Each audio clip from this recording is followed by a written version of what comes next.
So today we're going to make a formula for Work Magazine from September of 1910. This is basically the formula I really started out with. And the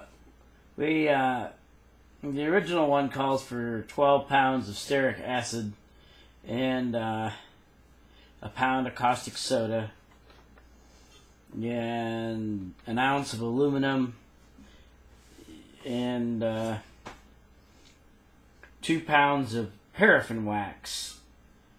And so we're not going to make 12 pounds of it, so I simplified it into grams. I turned the pounds into grams.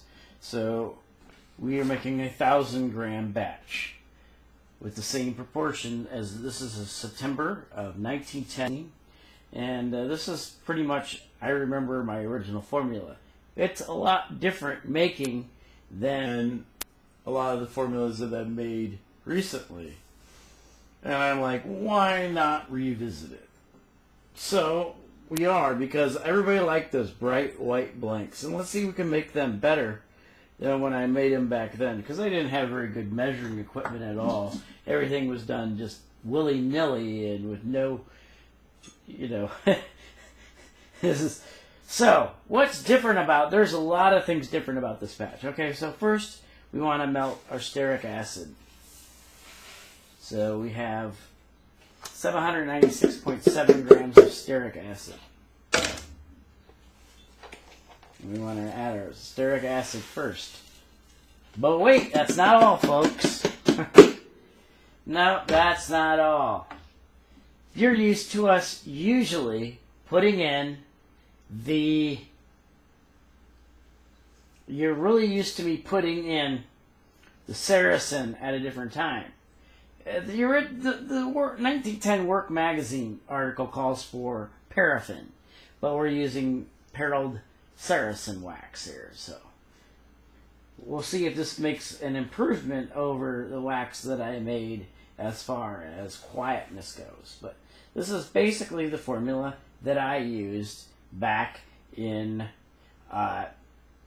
the year of 2000.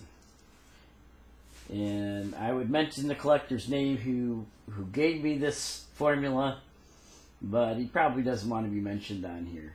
So I don't have his permission, otherwise I would mention him. But this is the formula that he read to me over the phone.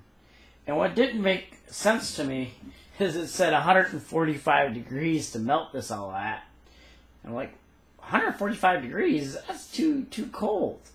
Well, what they meant is 145 degrees centigrade, not Fahrenheit. You wouldn't get very far at 145 degrees Fahrenheit, because that's just about a couple degrees, like 10 degrees above what the stearic acid melts at, like around 130 degrees centigrade Fahrenheit.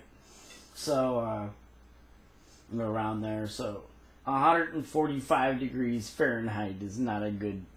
You can't really make the formula at that, because one, water doesn't boil at that. It's lower than what water boils, and the whole idea is to boil the water off while incorporating the soaps into the stearic acid.